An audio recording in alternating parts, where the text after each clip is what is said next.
Hi, everyone. It's a pleasure today to talk to you about China. Whether it's the rising middle class, the increase in discretionary spending, China is on the minds of brands and businesses worldwide.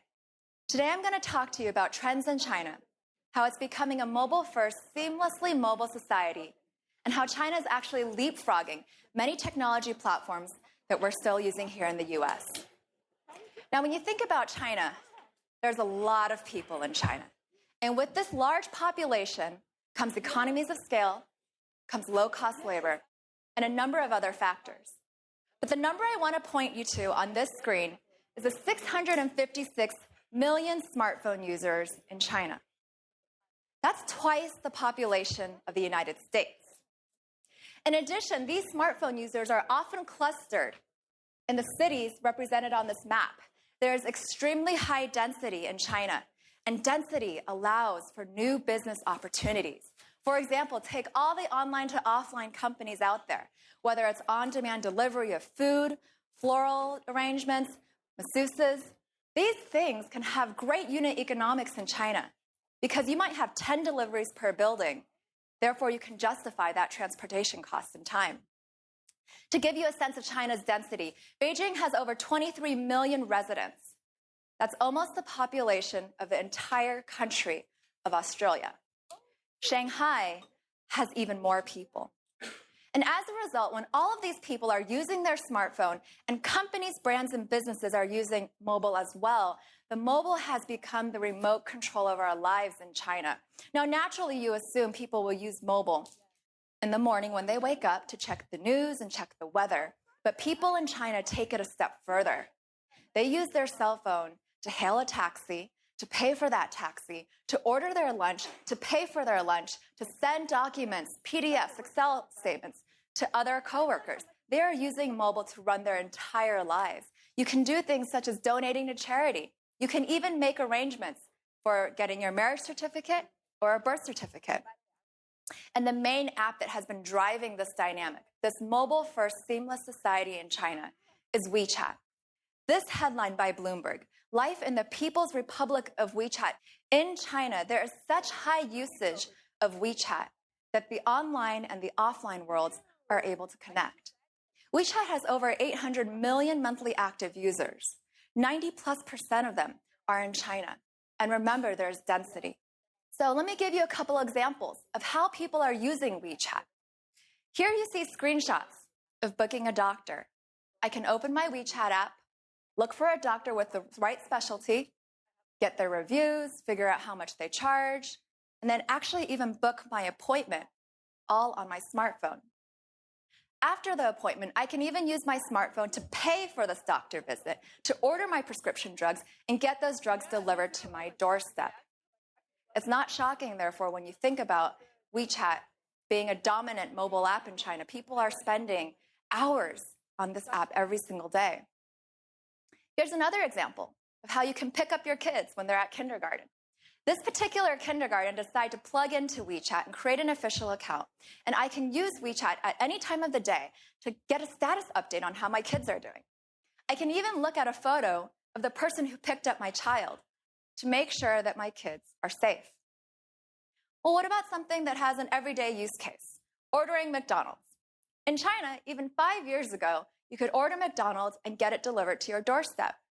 But with WeChat, it's even faster. One-click payments. Take the concept of food and take it to the offline world. There are now hundreds of restaurants in China that have QR codes pasted to the table. And when I go to one of these restaurants, I take my phone, I scan this QR code, that restaurant will show me a menu of what I want to order. I can then pay for it as well.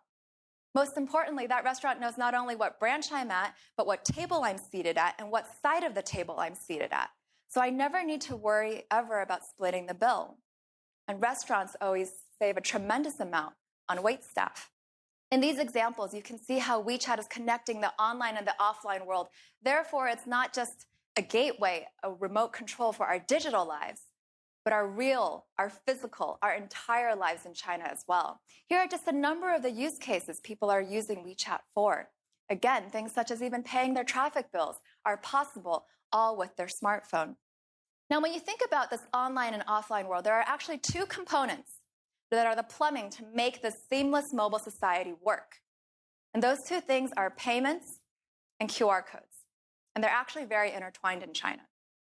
So in this image, you see a very casual food truck that is able to accept payments digitally through Alipay by simply printing out a QR code on a piece of paper and pasting it to a window. That QR code is embedded with a certain price so that any user who scans it is able to make that transaction complete. Merchants can onboard payments with a single piece of paper. They do not need to even buy a point-of-sale solution. Why is digital payments taking off in China? Now, if I look at the number of people in the US and how many credit cards we have, there's more than one credit card for every person in the US.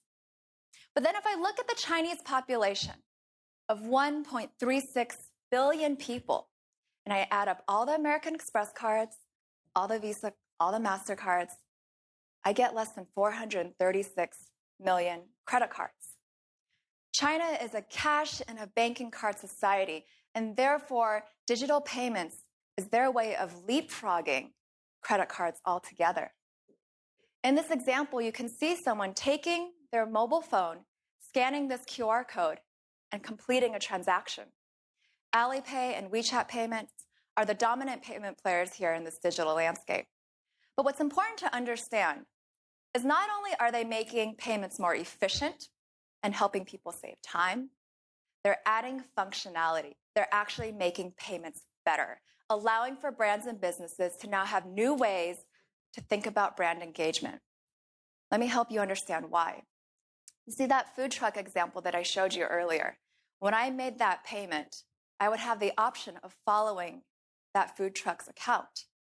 And afterwards, that food truck could at any time send me coupons, articles, promotions. They can geo-target me. They can bring me back into their store and re-engage me as a customer even after the transaction. As a result, in China, brands and businesses are all very eager to have people pay online through Alipay or WeChat payments.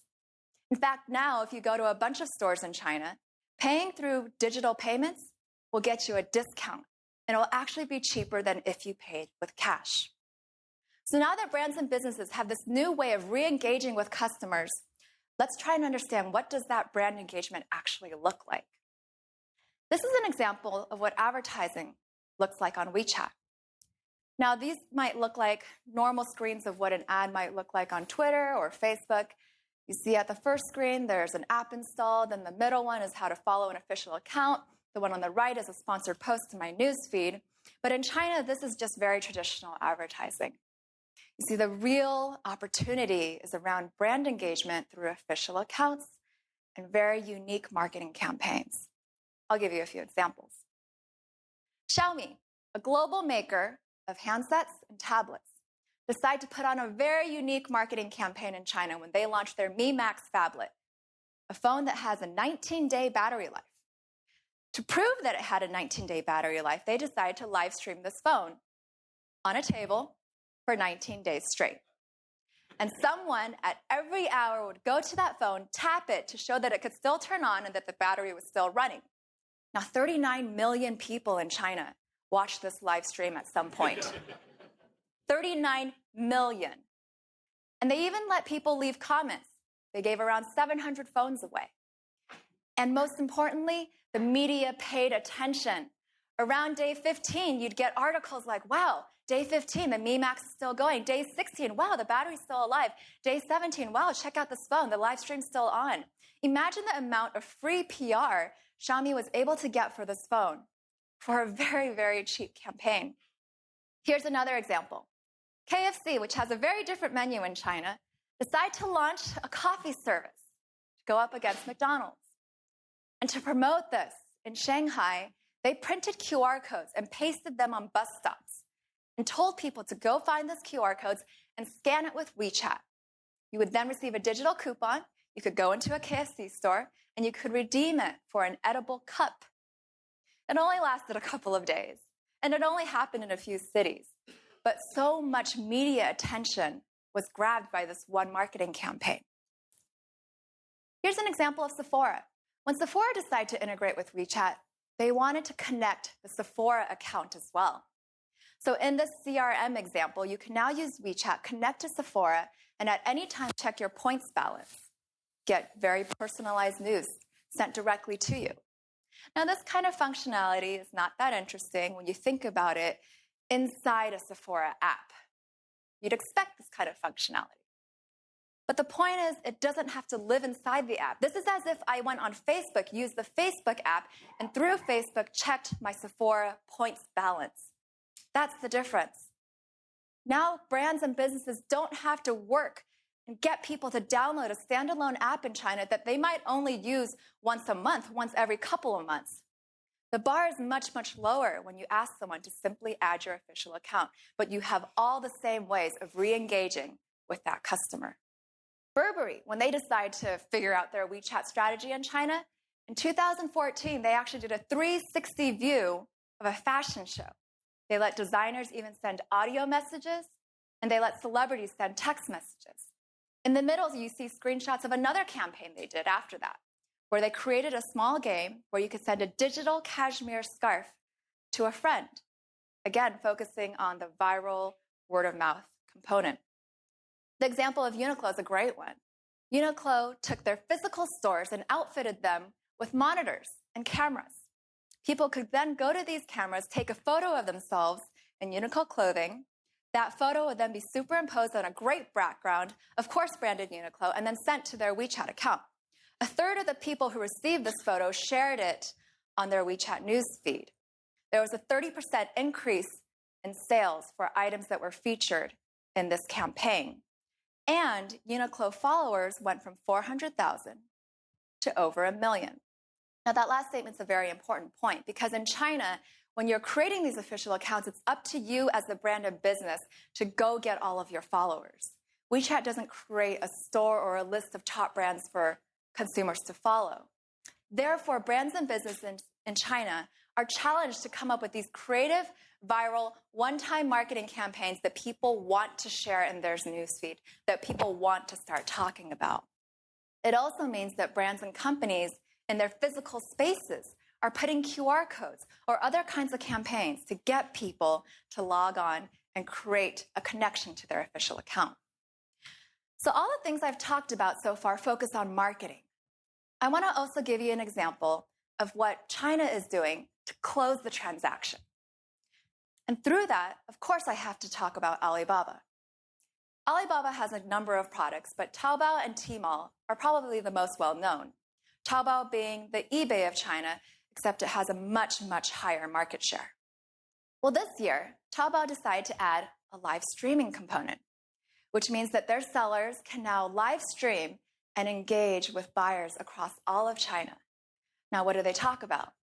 Just like Home Shopping Network, just like an infomercial you grew up with, they sell the product, and they do it through video. It's incredibly engaging. They're able to do limited time discounts and product reviews, and lots of transactions happen because of this. This is a screenshot of AliExpress in November 11th this year, the biggest shopping day of the year in China. Now, in the middle of the screen, you see it says play games to win, coupons. This is representative of the gamification of shopping that's happening in China and overall China application design. In this example, if I clicked on that, I would go into a virtual world. I could then visit a store, see what kinds of coupons they're offering, and then play a very simple flip and win game to win a couple dollars off. But the point is they made shopping fun. And this is very important in China app design. In fact, there are even cloud storage examples where if you take your phone and you shake it, you get an extra 2 megabytes of storage. The idea is how do you keep engaging with your customer? Now, I've talked about what big brands are doing for marketing. I've talked about what they're doing to close the transaction. What's really important in China is that digital is now creating a brand new set of merchants and retailers, and all brands need to understand this phenomenon. When I talk about this new class of entrepreneurs, let me first talk about social commerce. These are screenshots of Koudai. Koudai has a product called Weidian, and in Weidian, Any user in China can easily create their own Shopify, Etsy-type store, which means that they're selling things that either they make or things that they bought abroad or things that they bought at a discount. What's important here is that these stores are connected to their WeChat accounts, which means it's connected to their profile on WeChat, but more importantly, people on WeChat share links to their stores in all of their chat rooms and affinity groups. And you even see shopping circles crop up all over WeChat, people that like to buy the same kind of thing, sharing their stores with each other. How easy is it to set up one of these Weidian stores? Incredibly easy on the mobile. You take a photo, you type in a description. Weidian even gives you marketing options, such as a limited time discount, free shipping, all kinds of things. If you're big on Instagram here in the US, say you have hundreds of thousands or even millions of followers, how do you monetize that brand? In the US, these social media influencers can only do advertisements, brand endorsements. They can take photos of themselves wearing a certain type of clothing, sitting in a certain type of car, but that's generally the extent of how influencers can monetize their brand. In China, social media influencers are now creating entirely new brands of products. They're using social media to test it, to market it, and to complete the transaction. Let me explain this further. Take a look at that image on the left.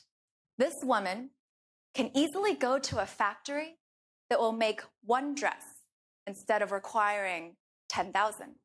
She then uses live streaming or social media to then engage with her audience, engage with her followers. Do you think this dress is too tight?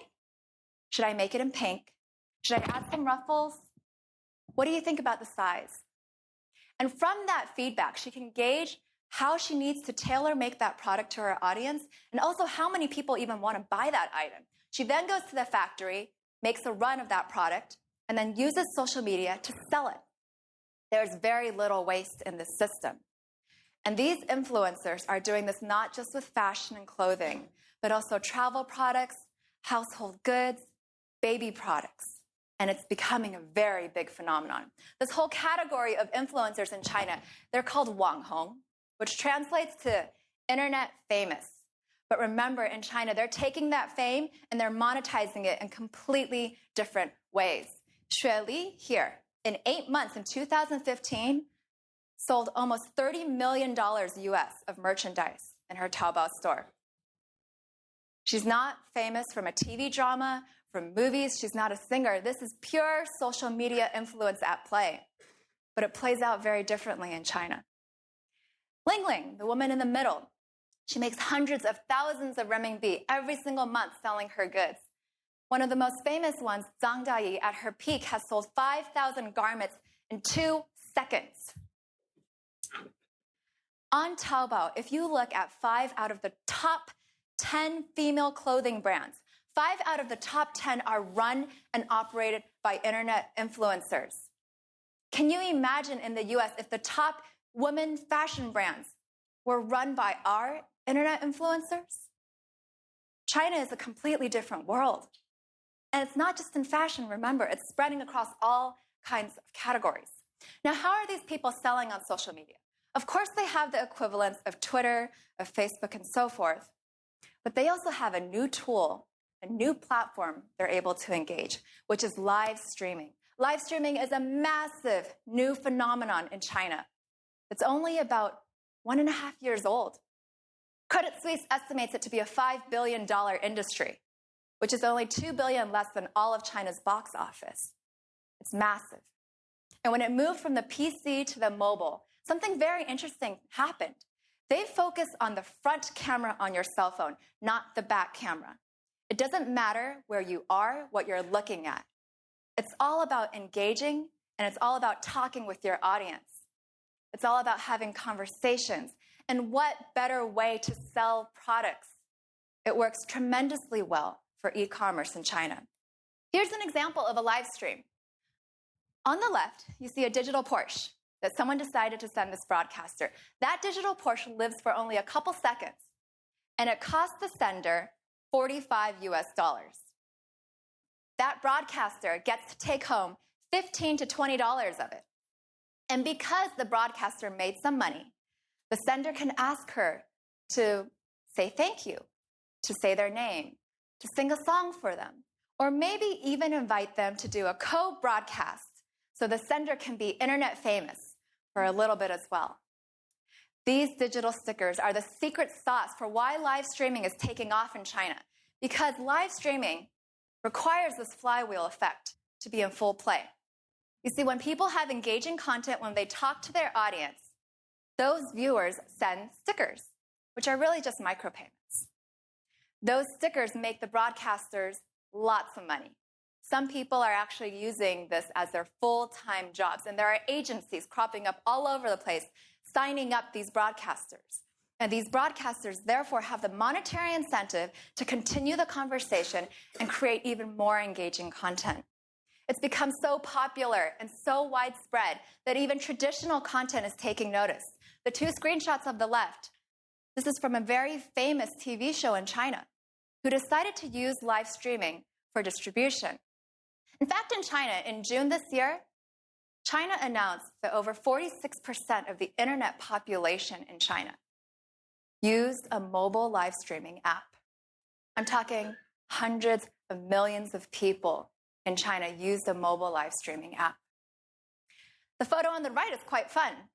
This is a whole new category of content in China called 吃播, which means eating live streaming. In China, remember, the one-child policy was in effect for 3 decades. So as a result, loneliness is a very real problem. And why should I eat by myself when I can put my phone on the other side of the table and watch someone else eat? And maybe talk to them at the same time. Now, everything I've talked about so far focuses on what's possible when mobile connects the online and the offline, and how mobile is making China a completely different kind of seamless mobile society. What if I told you that was just the first platform that China is penetrating faster than anyone could ever have imagined? In China, I fully believe that virtual reality will take off at a tremendous pace because people are getting access and exposure to these headsets in ways that we are not seeing here in the United States. These are images of a gorgeous HTC cafe where they're promoting their Vive product.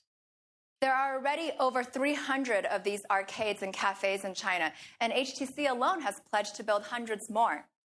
This is the new social hangout. In China, again, because of the one-child policy, a lot of people do live at home.